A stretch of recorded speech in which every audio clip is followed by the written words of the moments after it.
Good morning, everyone, or good afternoon now that it's noon. I'm Denise White. I'm with Colorado Municipal League, and I am the Communications and Engagement Manager here. I know many of you clerks, and hopefully saw some of you at the conference in October. I'm also joined today behind the scenes with CML's Marketing and Communication Specialist, Carol Jackson. So you will be hearing from her a little bit later, and she'll be working some magic behind the scenes. And we are here today to kick off our election series, a very popular webinar series with the ever popular Karen Goldman. This is the first in our series, Creating an Election Calendar, to get us off on the right foot. I just want to remind everybody this series is co-hosted by CML, the Colorado Municipal Clerks Association, and Colorado Intergovernmental Risk Sharing Agency, which you might more know as CIRSA there. So before we get started, just going to do a couple quick housekeeping bits. I want to let everybody know that we had 120 people sign up today, 120 clerks. We know you're one of our more engaged audiences, and we appreciate you showing up to make sure that elections are going well for us. To our elected officials, if any of you are attending today, you will get 1 university credit in our CML's University program for attending today. For our clerks, you can fill out a form that will be on the cml.org for clerks site to receive half credit with CMCA. And you'll just need to fill out a form for every webinar you attend. And then let's get familiar with the GoToWebinar format, because that's a little different than Zoom at times. You should see on your control panel a question kind of tab. And if you hit that question tab, if you have questions, please feel free to put those in that box. Carol's going to be watching those, and we will be taking those in real time. Karen, if you've seen her present before, she'll pause so that we can kind of keep up in real time and not have to backtrack and lose where we're at. So please use that question box to get those questions in. We are also recording the session today, just so you're aware, and we're recording that, and we will post that on our training materials section probably early next week. We'll follow up with an email letting you know when that's available.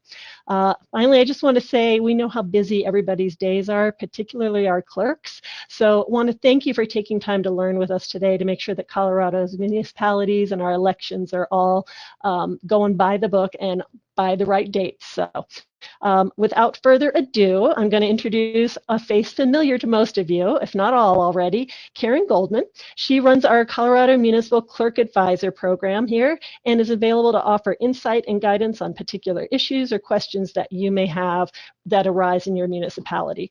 But today she's here specifically to share her knowledge on all things elections. So as we tackle the election calendar, she's going to provide some practical planning tips to help clerks stay organized and compliant as we head into yet another election season.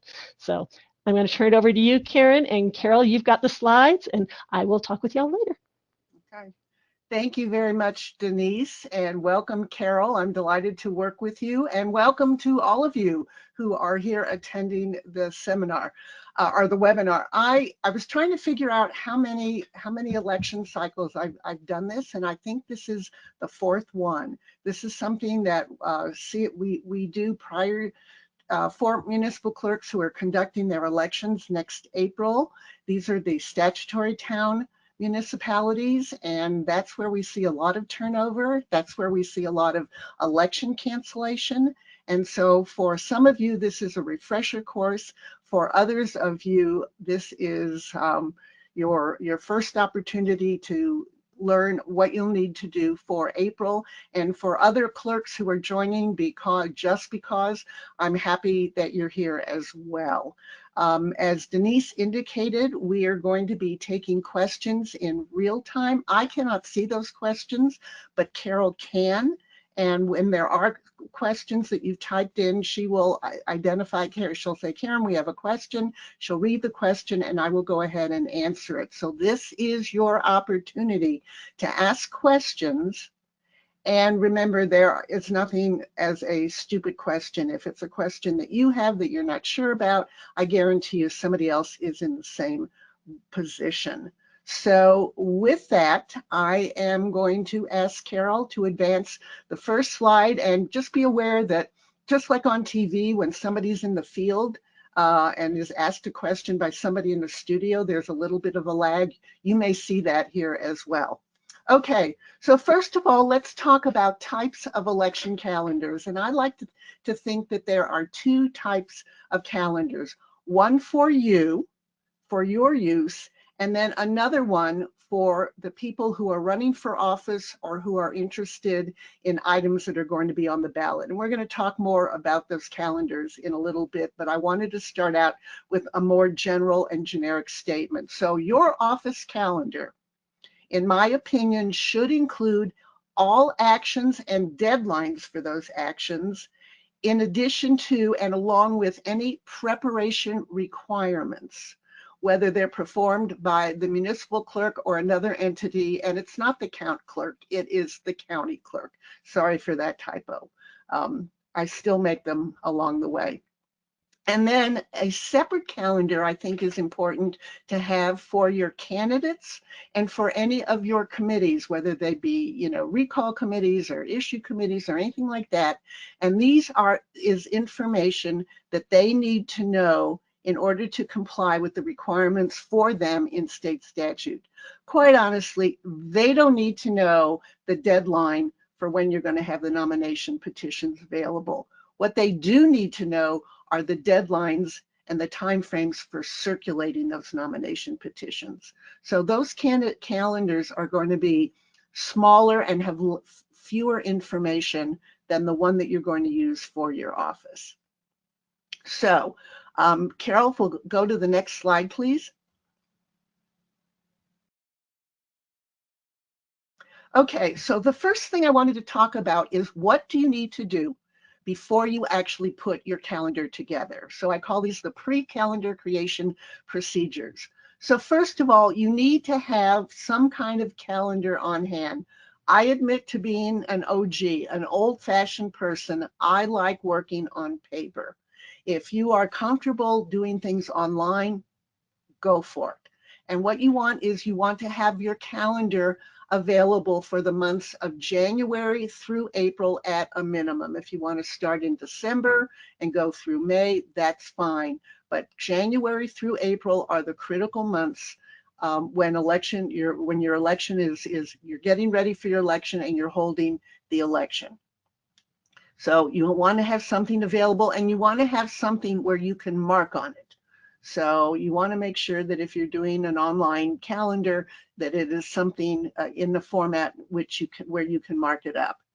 The other thing that, and I should have probably put this first, because this is really, really important, is you need to become familiar with election codes. I use this analogy in all the classes that I teach, and I talk about running an election is like baking a cake. You need to have a recipe in order to bake a cake. And even if you've baked the cake several times before, you might forget an ingredient or two or a timing or two. So you need to be up to date on what the ingredients are. And in this case, the ingredients are the statutes. Article 10 of Title 31 is the Municipal Election Code of 1965. And this is the election code under which you are going to run your election. If you've never read the statutes, it is imperative that you do. If you haven't read the statutes in a very long time, it is imperative that you become familiar with the statutes. There are other requirements and other materials that I think it's important for you to read. The election book, and I apologize for the election book for the next year's election is coming out. It's going to be a little later, and that is all on me because it's been a crazy year for me, and I wasn't able to finish my review in a manner that you'll have it. But I promise you that you will have it. The other thing that's important for you to know about is if you're going to have a Tabor issue on your ballot, and we'll talk about timeframes and deadlines for Tabor further on in this presentation, you need to understand what you need to do, and that information is found in the Colorado Constitution and also in Title I for Tabor requirements. Finally, not finally, but finally on this slide, the next thing that's very important is to contact your county clerk. Number one, you want to find out if there are any UOCAVA covered voters within your municipality. UOCAVA voters are people who are registered to vote within your municipality, but for work or military reasons are not physically present and will not be able to receive a mail ballot or go to the polls on election day. So there is a provision for them to register with the clerk and recorder, and then those ballots are actually mailed to them in advance of the election so they can have an opportunity to vote and return the ballots to be counted. UOCAVA stands for Uniform Overseas Citizen Absentee Voter Act, and it took me a long time to figure that out. But basically, just think of them as overseas registered electors. And they don't have to be overseas. They could be residing in another state for a long period of time. But you want to find out if you have them, because if you do, then in both a mail ballot and a polling place election, those ballots must be sent out well in advance of any other ballots made available to what I call the other or regular voters.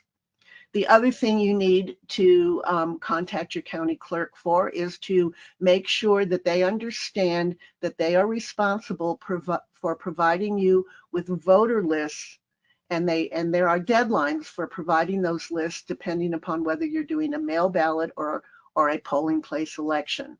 And then the last thing is to see if for some reason somebody from the clerk and recorder's office would be available to be on election day, to be available between the hours that the polls are open, which is 7 a.m. to 7 p.m., in case there is a question or a need to get somebody registered or something.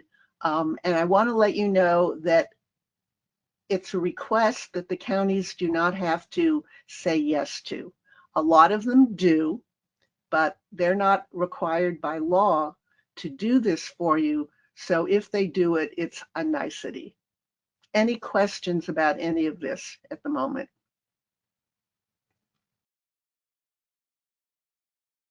We have one question as to where can they find the election book? The election book, the one that we have from last year, there is sent to all municipalities by CML, and so you might check your office. If you can't find it in your office, you can go to the CML website, and I believe it's online there, and I believe it's also online on the CMCA website. I would check your office first. Okay, if there are no further questions, we'll go on to the next slide.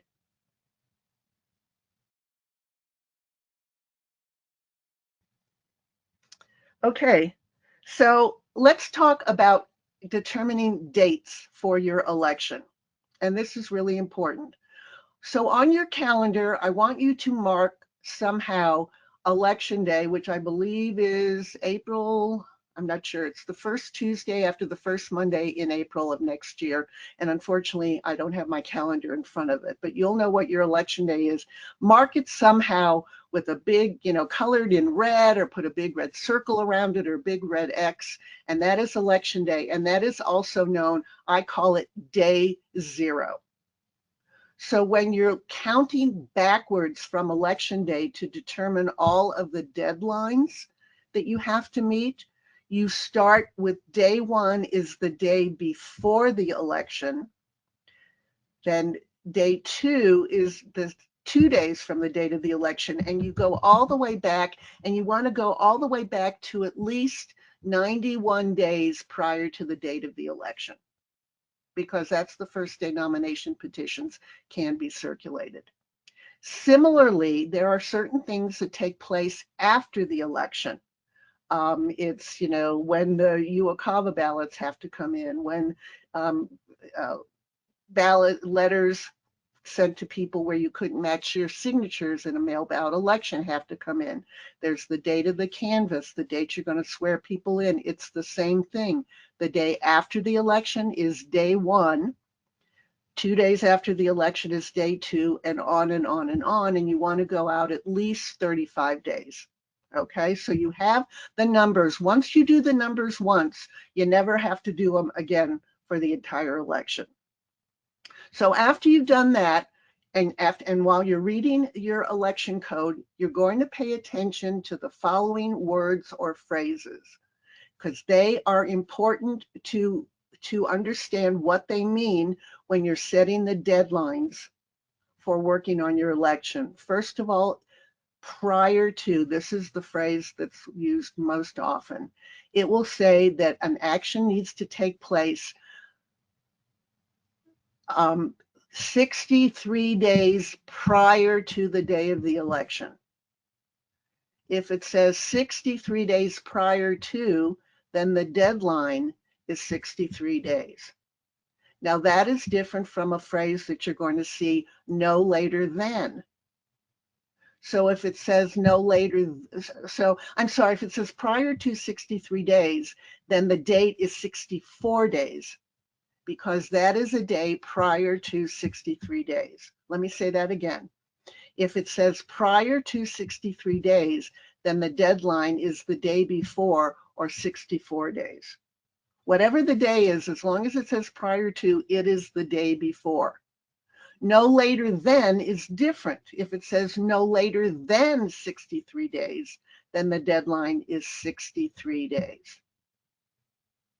So there is a difference there, and that's why you need to pay attention to these phrases. If we ever get around to amending the election Title 31 Article 10 election code, which I've been working on sporadically for actually a very long time, we're going to make sure that all the deadlines, you don't have to worry about when is it prior to and when is it no later than. We're going to try to be consistent in our deadlines. And then of course there's before. Before is pretty simple. If it says before 63 days, then it's any time before 63 days. So are there any questions about this? We have a couple questions. The first Okay. one is the 91-day count, does that include weekends? Hold on, because the next slide will cover that. And the Okay. next question? The second question is, does that include the season residents for mail-in ballots? The which? The The season residents? season. Yeah, maybe seasonal, I'm thinking, possibly, Seasonal but residents. It's anybody who is an active registered elector. If they are registered to vote in Colorado or in your municipality, even if they don't live there full time, but they are registered, then yes, they are included as well. okay. And if I didn't answer your question, then say it somehow differently. But in the meantime, let's go to the next slide so we can answer that first question. Okay, here's your answer. You count all calendar days, including weekends and holidays, unless you see the words business days. If it's business days, then it's your business days. Now, normally you would think of business days as Monday through Friday, but we know that since COVID, several municipalities have decided to close on one day a week. Usually it's a Friday, which means your business days are Monday through Thursday. But unless it says business days, and you will see it, but not very often, it's all calendar days, and that does include weekends and holidays. And here's how you deal with deadlines that fall on weekends and holidays. In general, think about the nomination petition process. Filing your nomination petitions, amending them, withdrawing from nominations, filing notices to be of intent to be a write-in candidate. All of those procedures relate to nominations. And if any of those deadlines, again, determined by counting backwards and finding the date which exists in the codes, which you are going to be reading, but if any of those dates falls on a weekend or a holiday, then the last day is the Friday before that weekend or that holiday. Any other deadline for anything other than things dealing with nomination petitions, if it falls on a weekend or holiday, the last day is extended to the day following the weekend or holiday. If it's just a weekend, it would be a Monday. If it's a Monday holiday, it would be that Tuesday. It's pretty simple, and it's very, very important. So, anything else? No other questions. Okay, let's move on to the next slide, please, Carol. Okay, now, I've already looked at a few calendars, and I just want to say that in general, what I find is that people will go to the code, or they'll go to state statute, and anything and everything that is listed in there in terms of something that needs to be done along with their deadlines is included in the calendar, even if it's irrelevant. So what do I mean by that? I've seen calendars for polling place elections, which include mail ballot procedures. I've seen calendars for either election where there is no Tabor issue, which includes procedures for Tabor issues. So here are my suggestions. Only use the dates for the procedures that you need for your election. If you don't have a ballot issue, you don't need to worry about any Tabor issue deadlines. If you have one, obviously you do. So just include what you have to include, not just because it's in state statute. And then only include dates that pertain to the form of your election. If you're doing a mail ballot election, you probably don't need to worry about absentee ballots. If you're doing an absentee ballot, if you're doing a polling place election, you do need to consider that, but you don't need to consider when mail ballots go out. And what I find is that people just do like a kitchen sink approach, and having something in your calendar that you don't need, it just clutters not only the calendar, but clutters your mind. And we don't want that to happen. The other thing that I'd like to see in your office calendar is what I call preparation dates. And let me give a couple examples of that. Your nomination petitions can go out 91 days before the day of the election. I think it's important to include a deadline for yourself as to when you're going to have those nomination petitions plus instructions ready to go. So if you want 5 days before the election, so whatever the 96th day is, make it a deadline. Date for nomination petitions to be assembled. And those are things for you. Another thing would be you'll have the date that the notice of the election will appear either on your website or in your newspaper. You also want to include the date that you need to send it to the newspaper if you're using one, or the date you want to put it on your website. So these are what I call preparation dates, and they're only relevant to you, and it's going to be different from municipality to municipality. There's a requirement that the county clerk and recorder in a mail ballot election provides you with a list of voters no later than 30 days before the day of the election. But if you're using an outside vendor to print and mail, and ballots have to go out 22 days before the day of the election, having that list only 8 days before is not going to be helpful. So you would go to your vendor and say, when do you need this list? And that belongs in your election calendar as well. And then if you're working on your calendar and you know that the county clerk has to help you with something, you want to identify that that is an action of the clerk and recorder.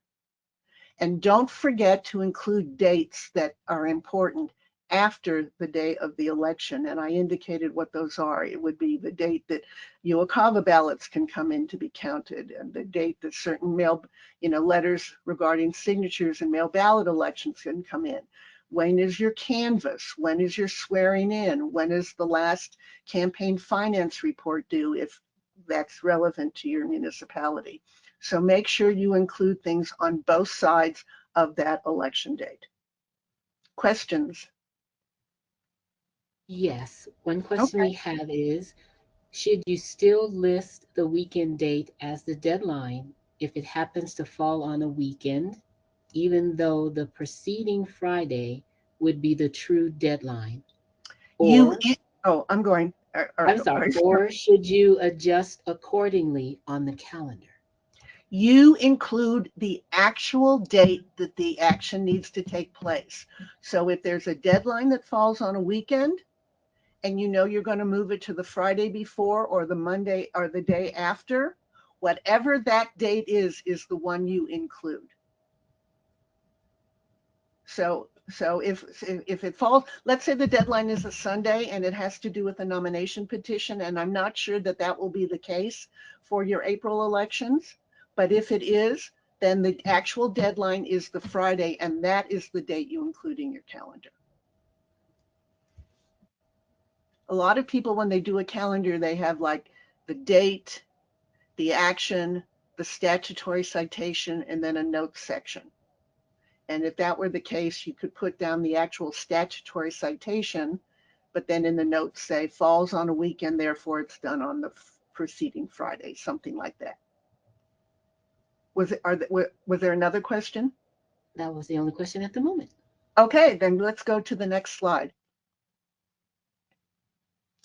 Okay, so let's talk about the elements of your calendar if you're doing a polling place election. And I know while more and more municipalities are turning to mail ballot elections, they are not required. And if you still want to hold a polling place election, you're eligible by law, and legally it's okay to do that.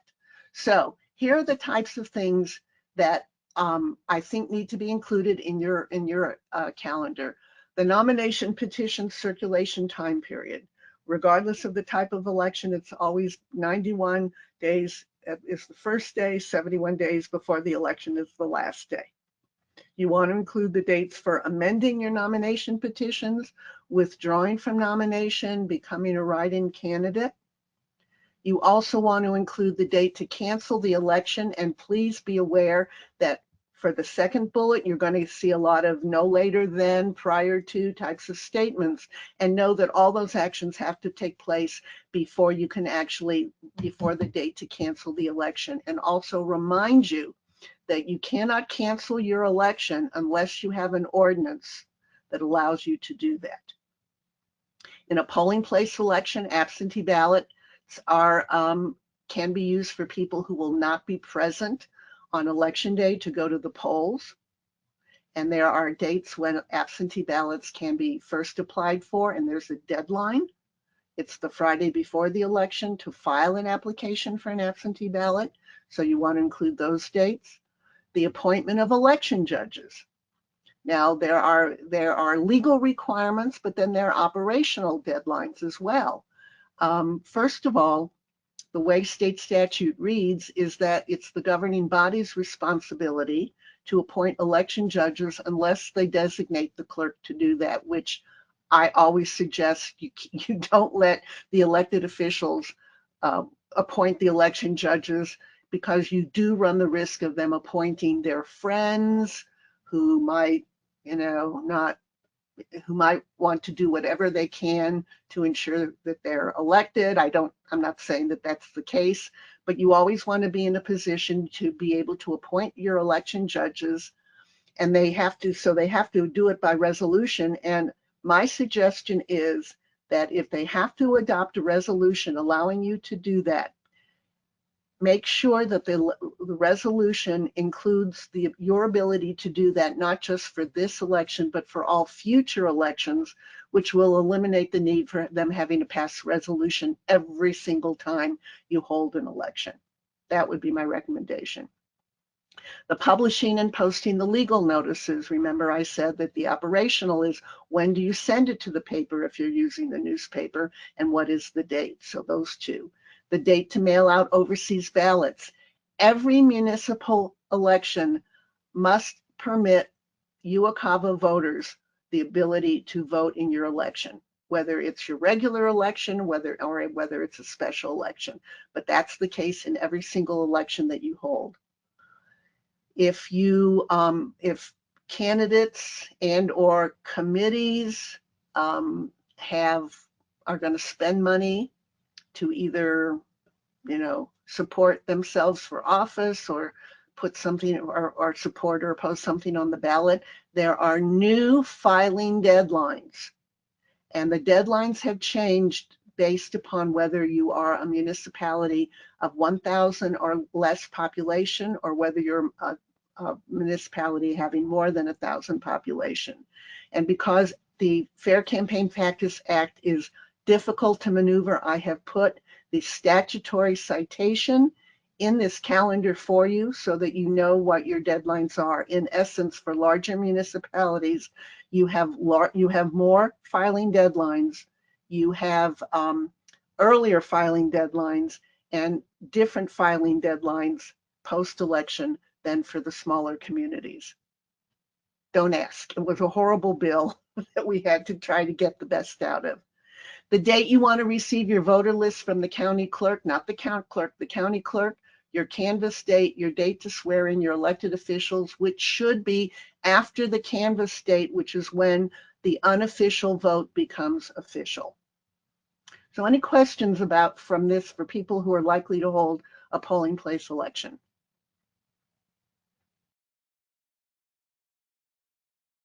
No new questions. All right, let's move on to the next one where we talk about mail ballot election. You'll notice that a lot of these things are the same. The differences here would be, let's talk about the appointment of election judges. State statute says blanketly that election judges are appointed no later than 15 days before the day of the election.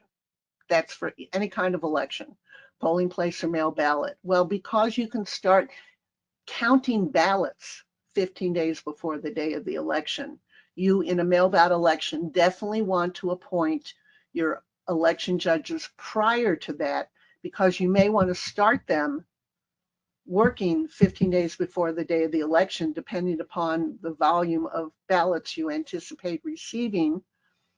And there are other things that have to happen. You appoint them, then they have to accept it, then you have to send them a certificate of appointment. So I wouldn't wait until that 15th day. This would be an operational deadline. So you might decide you want to appoint them, 30 days before the day of the election, or 25 days or something like that. But build in those timeframes for which that has to take place.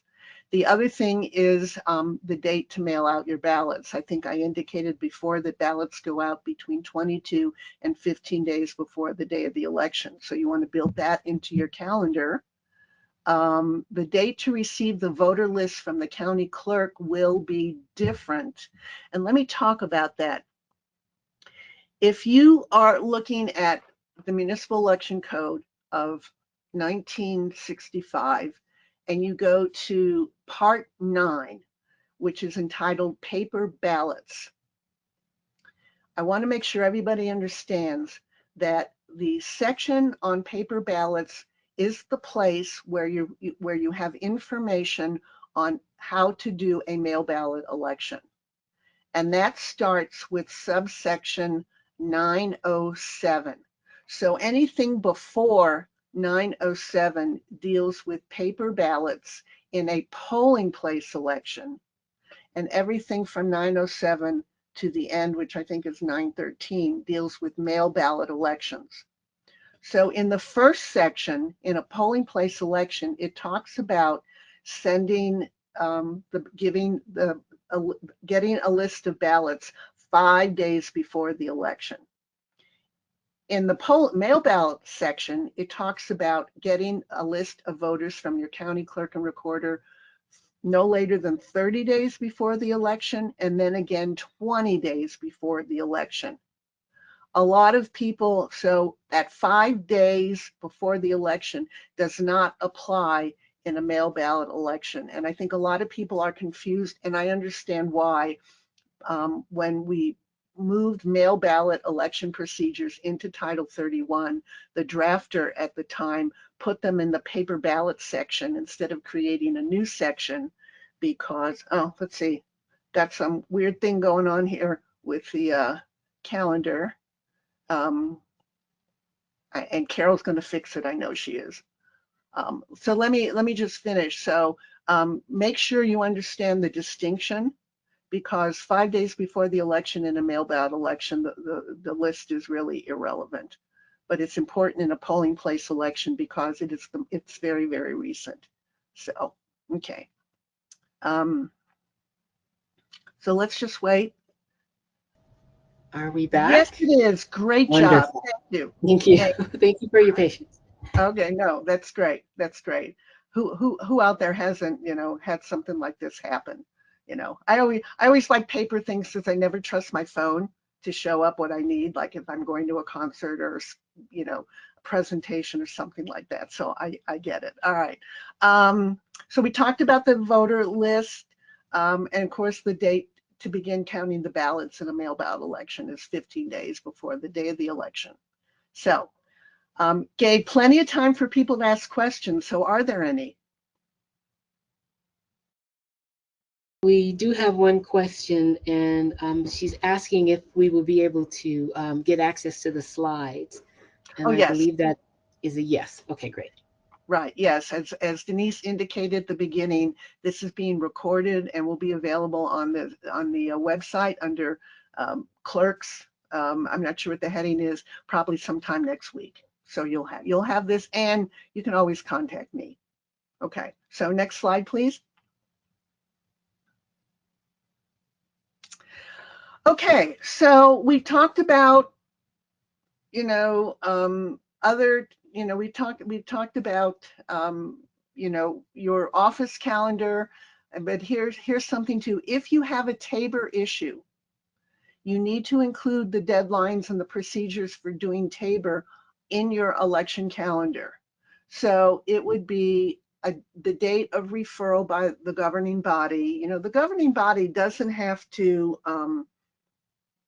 set the election date because it's already in statute. It's the first Tuesday after the first Monday in odd numbered years, or some other date if you're from a municipality that has a different election date. What the governing body does have to do is indicate if it's going to be held as a mail ballot election. But when you put something on the ballot, then that is usually done by either ordinance or resolution by the governing body. So the deadline at the date of the meeting at which they need to do that in order to affect all the things you need to affect when it comes to Tabor should be part of your calendar as an operational piece. Then, as you know, in Tabor, people can comment either pro and con on the subject. So it's the date that the comments are due. Now, when you hold your own election, there really isn't any specific date. There are dates, though, that are required if you're putting a Tabor issue on a coordinated election ballot, which would be a November election ballot, either even or odd numbered years. And I suggest you use that deadline and the deadline for creating the summary as well, because that'll give you plenty of time, because you also want to include the date that your ballot issue notice is mailed out. And that is mailed out prior to the date that the mail ballots are actually, or the ballots are mailed out, or the ballots are prepared for a polling place election. So those are the types of things. And in order to find those dates, that is where, as I said before, you need to go to Title I and look under the section on ballot issue notices, which I think is 145, or no, 1-7. So I'm not sure. I'll figure it out, and maybe I'll post that on the CMCA website. So that's something to add to your calendar as well. Next slide, unless there are questions.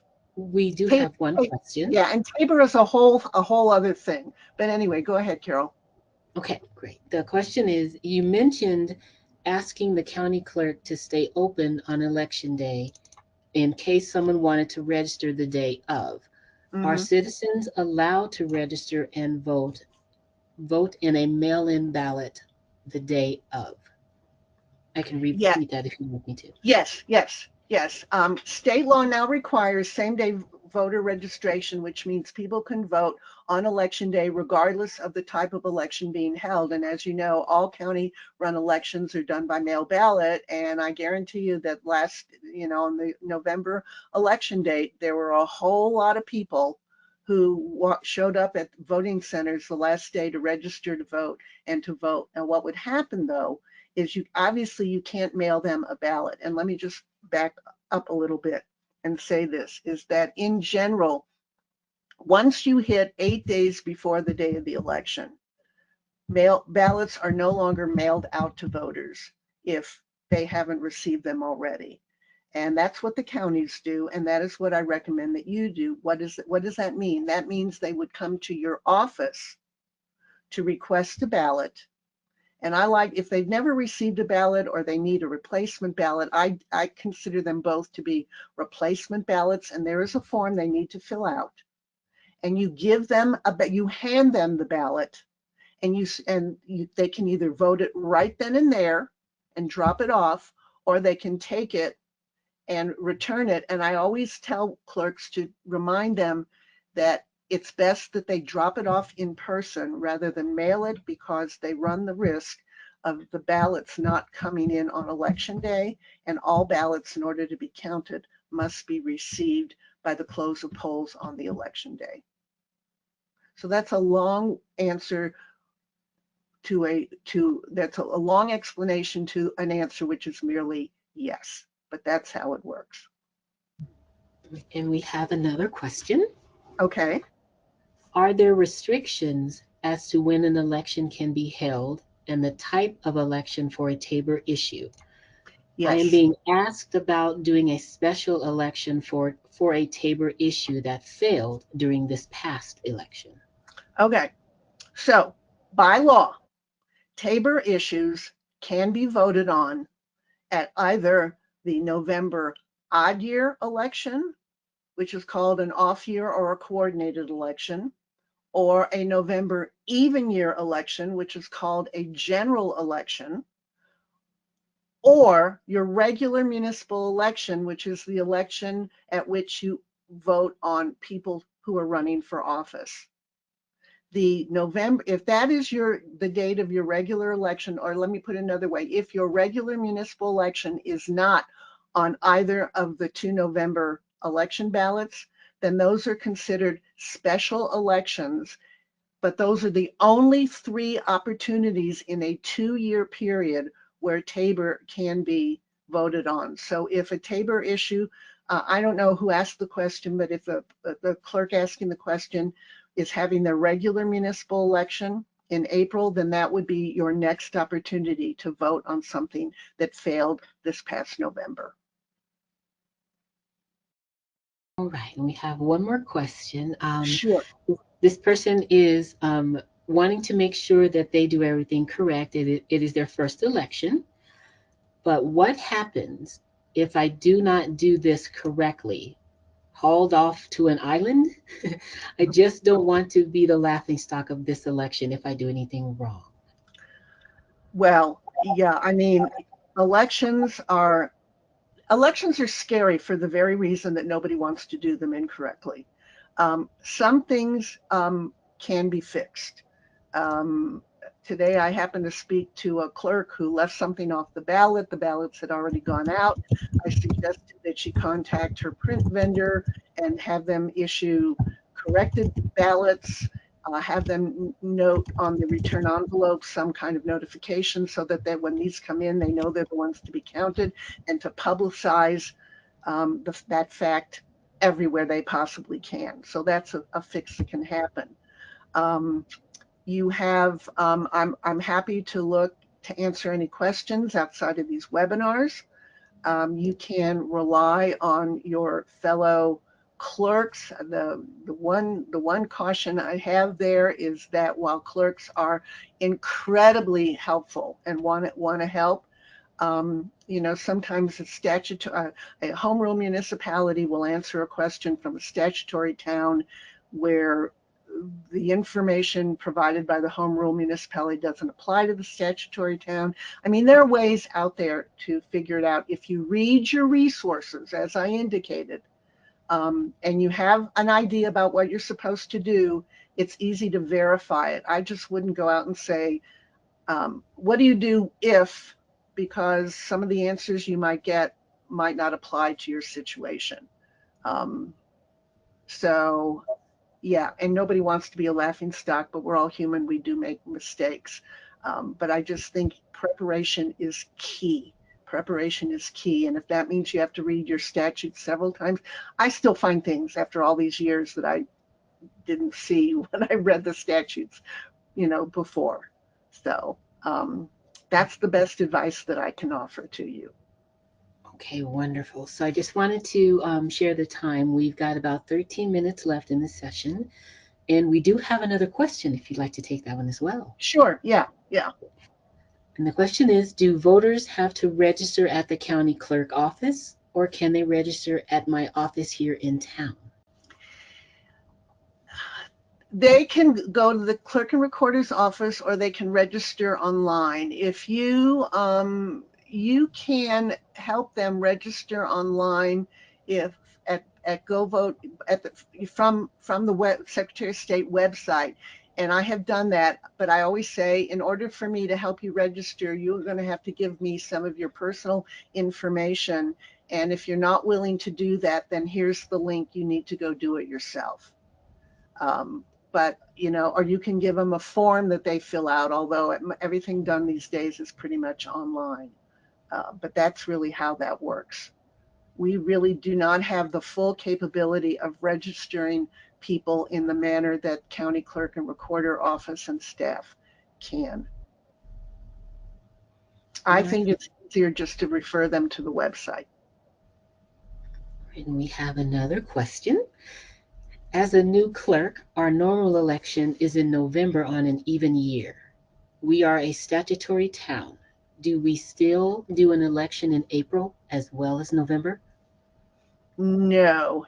If you've moved, I don't know what town you're from, and you don't have to tell me, but then it clearly, by law, statutory towns hold their elections in April of even numbered years. The fact that you have an election in November of even numbered year means somewhere before you started, the voters agreed to move your election date from April to November. So if your election date is November of even numbered years, next April, then that's your election date. You've moved it. The voters have agreed. And you want to make sure, what I would do, I would double check and see if you could find the ordinance or find the election results where that took place. But you can't have two. You have one or the other. You can only have one regular election. You can't have two. All right, we've got another question Okay. that deals with the challenges of mail. Is there any recommendation to send out the ballots sooner, or by statute, we cannot send out earlier than noted? The first day to send out mail ballots is 22 days before the day of the election, full stop, no exception.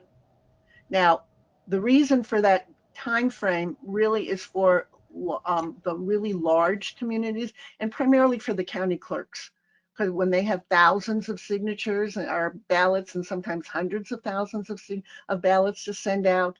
But if you're in a small community, and let's say you have 700 active registered electors, those can all go out on the same day, but they cannot go out prior to 22 days before the day of the election, nor can they go out after 15 days before the day of the election.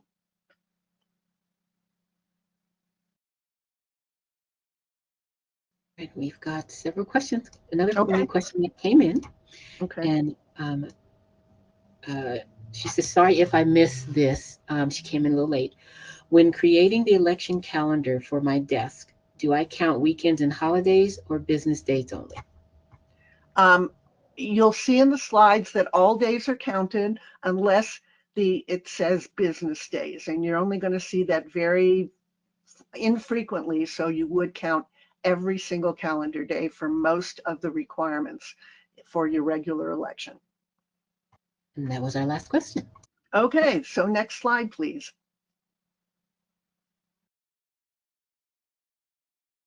Okay, so here are other election calendars, and if we go a little over the full hour, hopefully that won't be an issue for anybody. We should get done in plenty of time, and I don't want to impact Carol because they're actually doing another group of online presentations today.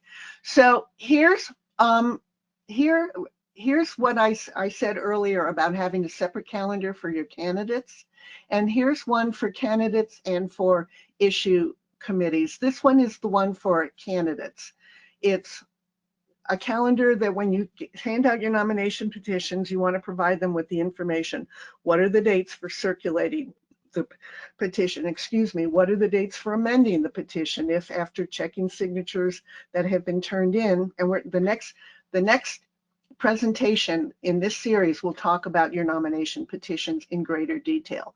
What is the date for amending? If they are spending money or are collecting money when they run their campaigns, what are the filing deadlines for campaign finance reports? If they turn in their nomination and then they change their mind, when can they withdraw? When are they going to get sworn in? Then there's a whole issue of recounts, which we talk about towards the end of this series of seminars. When is the date for a mandatory or a non-mandatory? Those kinds of things. And when the date would the election be canceled? And when are in a mailed out election, when are the ballots mailed out? So these are the types of things that you want to include. So you see it's a smaller subset of all the things you need to know when it comes to creating your calendar. And one of the things I didn't put in the previous calendars is this whole issue about mandatory recounts. I think that needs to be included as well. So the next time I do this, I will add that to the slides. Questions about this one for candidates? No questions at the moment. And then let's move on to the next one. And this one talks about election calendars for issue committees. Now, an issue committee is a person or a group of people who, if you put an item on the ballot, whether it be a ballot issue or a ballot question, they are going to go out and campaign either in favor of or in opposition to whatever is on the ballot. And that's called an issue committee. And they have requirements for campaign finance filings. And so these are the types of things that they need to know about. And it also, if there's a Tabor issue notice, they can also provide comments either for or against. So these are the types of things that issue committees need to know. Sometimes people are really good at putting out calendars for candidates.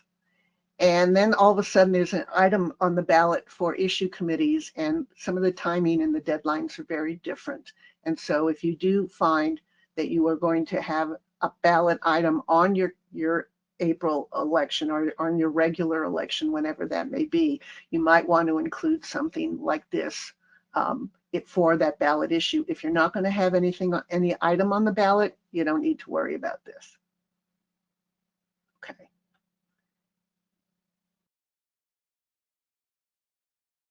No questions? No questions. Then let's go to the next slide, which I think is our last slide. Yep. Okay.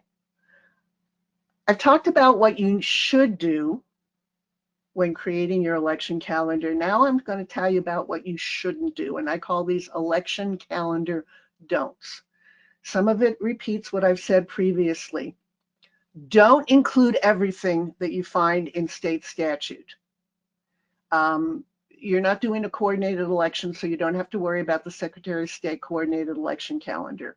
Don't include everything. Only include actions and dates that directly apply to the election being held.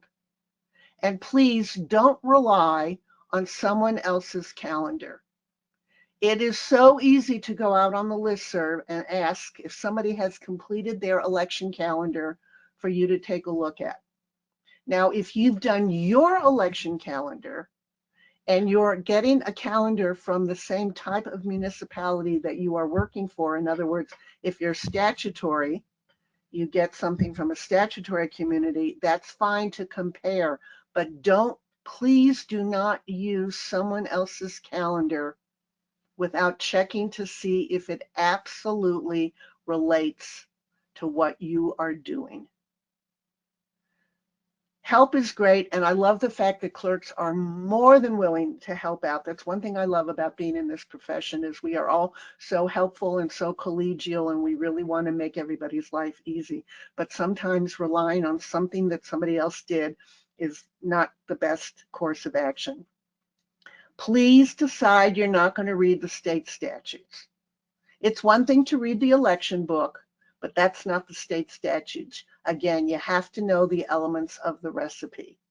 And please don't use old forms without checking to see if the information is still current or required. Some of you haven't held an election in many election cycles, and you're going to go find a calendar, or you're going to find forms that were used back in like 2011 or 2007 or something like that.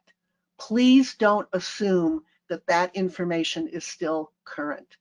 And please also don't take the calendar from last election and just change the dates, because some of the things might be different. And when I have looked at calendars, and I'm happy to look at your calendar, when I've looked at calendars from people and I've said, well, where did, they said, well, this is what we used, 4 years ago or 6 years ago. And, I just figured it was okay. Well, it may not be okay. And you're the one running your election, not me. I'm not going to run your election unless you call me in and pay me to do it, which you're not going to do. I'm happy to help you out, but do it. And then again, don't mix the elements of polling place requirements with mail ballot requirements. And please, please, please don't wait until the last minute to prepare your calendar. I know we're getting into a busy season with holidays and vacations and family events and all that kind of thing, but please spend some time to start to prepare your election calendar. That's it. So let me go ahead and entertain any questions that you might have. Okay, And it can include anything that I've talked about or that I neglected to talk about. And if anybody has to drop off because for other things, let me just say thank you very much for joining. This will be recorded. I think most of you know how to get in touch with me. Do not hesitate to do it. Do not think you're bothering me because you're not. So any last questions? Yes, we have one. Okay. Does all of this information apply to county coordinated elections, or are there differences? There are differences. There are some things that are the same and some things are different. The most important thing to know, well, there are two things to know. Number one, if your election is in November and you're going to be coordinating with the county clerk and recorder, the Secretary of State's office does create a coordinated election calendar and puts it out on its website at the beginning of every year. Anything that says designated election official applies to you. But again, not everything will apply to you depending upon what's going to be on your ballot. The other thing that I want to make sure everybody understands is that when you coordinate your election with the clerk and recorder, you will be signing an intergovernmental agreement, an IGA, which basically says that you agree that the election is going to be run under Title I, which is the election code that they use, but not the election code that we use. And everything that takes place prior to certifying your ballot with the clerk and recorder is done under Title 31. Those are the two things I want to leave you with. Anything else? We do have a couple more questions, but I want to be respectful of everyone's time. So if you'd like to take our additional questions. I would, yes. And Okay, if people wonderful. need to drop off, I get it. Thank you very much. And I hope to see you at our next session. Okay, wonderful. Our next question is, what is the deadline for a mandatory recount to be completed? Off the top of my head, it's somewhere between, I think it's around 15 days following the date of the election. And you don't even know if you're going to do, and you don't even know if you're going to have to do a recount until you do your canvass. And the deadline for the canvass is no later than 10 days after the day of your election. All right. Our next question, When will registration open for the December 11th and January 8th webinars? You can let Denise follow up. We'll have that information available for you on our website. And if Okay. Denise is still with us, she can confirm that for me. But yes, we will have that information available for you very soon. Carol, thanks. I was going to say thanks, Carol. We can definitely. I'm muted. So, No, you sorry, good. I was on another call. Obviously, we will have the slides and the recording available for you all probably early next week. We'll send that out and then be able to follow up, encouraging you to register for future sessions that are coming up. So I think our next one is on December 11th for nominations, petitions, and checking signatures. Thank you again for spending time with us at CML and learning with Karen, who I think I saw in the comments is a goddess, and she is a goddess. She totally, yeah, you got a comment there, and I 100% agree. I told Karen as we were starting, she's not allowed to retire or go away until we know how to clone her for CML. So, and I think you all feel the same way about her. So thank you all. This concludes our webinar today. Have a great afternoon. Thanks so much. Take care.